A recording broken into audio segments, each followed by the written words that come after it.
안녕하세요. 김태훈 목사입니다. 뚜벅뚜벅 메시지. 오늘은 요한일서 묵상 네 번째. 나는 하나님을 제대로 믿고 있는가? 나는 하나님을 제대로 믿고 있는가? 요한일서 3장 1절에서 12절 말씀 가지고 오늘도 뚜벅뚜벅 함께 걸어가겠습니다. 먼저 오늘 본문 10절 말씀을 봅니다. 이렇게 쓰여 있어요. 하나님의 자녀와 악마의 자녀가 여기에서 환히 드러납니다. 사람은 하나님의 자녀와 마귀의 자녀로 확연히 갈라진다는 것이죠. 환히 드러난다, 이런 표현을 씁니다. 무슨 말이에요?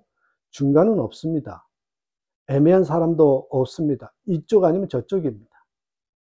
우리는 이 세상 사람들이 하나님의 자녀와 마귀의 자녀가 뒤섞여서 누가 누군지 애매한 것 같은데 아니랍니다. 그래서 우리를 심각하게 만듭니다.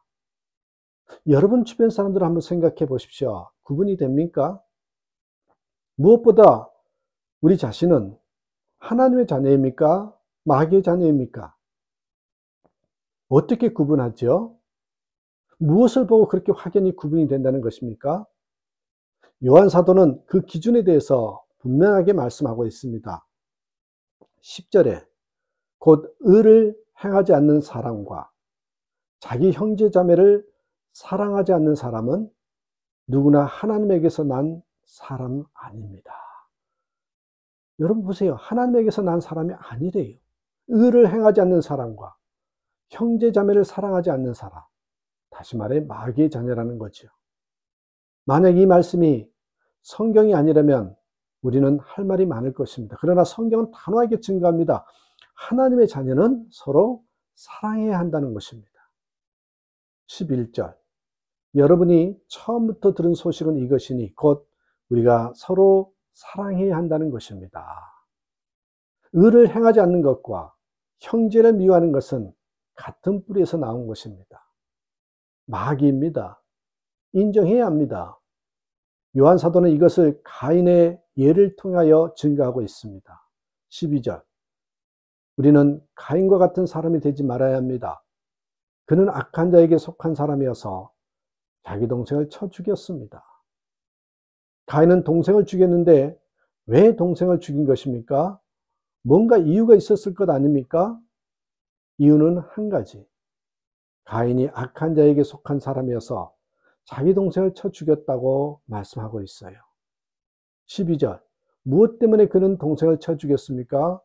그가 한 일은 악했는데 동생이 한 일은 의로웠기 때문입니다. 이런 표현이 나오잖아요. 가인이 하나님께 드린 제사는 상달되지 않았고 아벨이 드린 제사는 하나님께서 기뻐 받으신 것 때문이었습니다. 동생이 무엇을 잘못한 일이 있어서 죽인 것이 아니라는 것입니다.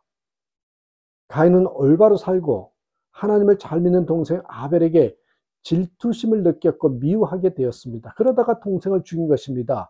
그래서 가인의 죄가 악마적이라는 것이에요. 시기 질투가 무서운 죄라고 인정하십니까? 무서운 겁니다.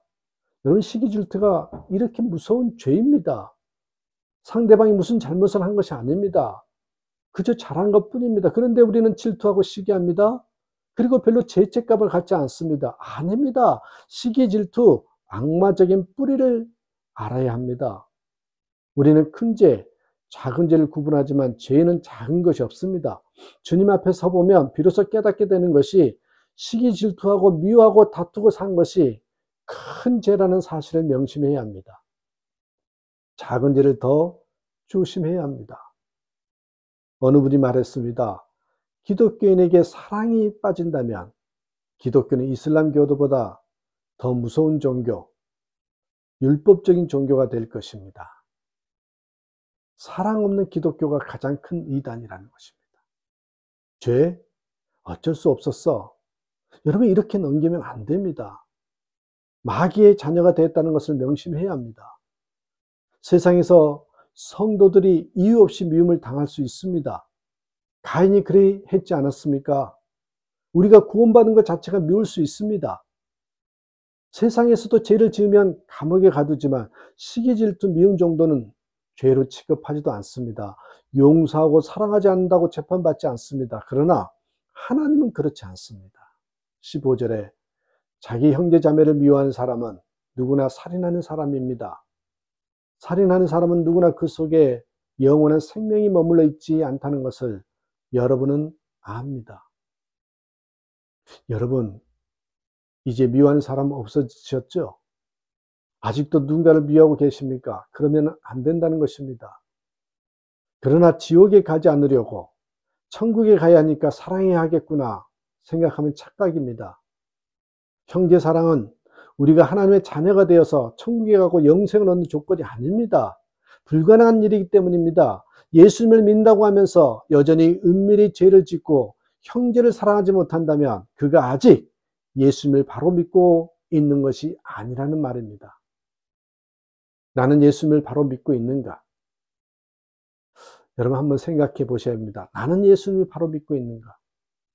한 번은 폴 워셔가 오하이오에서 설교를 막 끝냈을 때 9살 정도 되어 보이는 소년이 일어서더니 울면서 온몸을 떨면서 걸어 나오더랍니다. 폴 워셔가 강단에서 내려와 아이를 붙잡고 아이야 무슨 일이니? 라고 물었더니 그 아이는 저처럼 사악한 죄인도 구원받을 수 있을까요? 저처럼 사악한 죄인도 구원하실까요? 라고 물었습니다. 무슨 잘못을 했냐고 물었더니 엄마 말을 안 들었다는 거예요. 엄마 말을 안 들었대요. 많은 사람들이 웃을 일입니다. 그것이 무슨 죄라고 그렇게 울며 떨면서 그렇게 나와서 고백할 일입니까?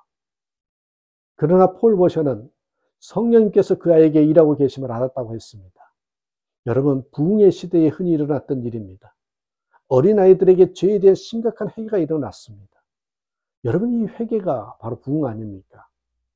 하나님께서는 어른들 모두가 가져야 할 자세에 대해서 이 9살 난 아이를 통해서 말씀하신다는 것을 깨달았습니다. 하나님께서는 그 아이를 통해서 죄가 얼마나 엄청난 결과를 초래할 것인가.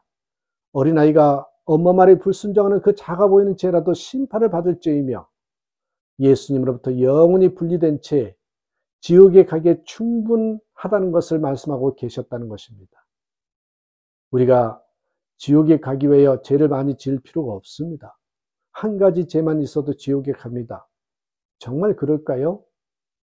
여러분이 생각하기에 아담과 이브는 하나님 앞에서 몇 번이나 죄를 지었던 것 같습니까? 단 한 번이었습니다.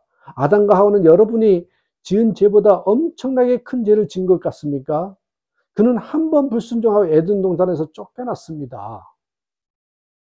우리가 항상 십자가의 주님을 바라보면 은밀한 죄에서 벗어나 의롭게 살며 모든 사람을 사랑하며 살게 됩니다. 여러분, 의로운 삶과 사랑하는 삶에서 하나님의 자녀와 마귀의 자녀가 갈라진다는 사실을 분명히 아시고 명심해야 합니다.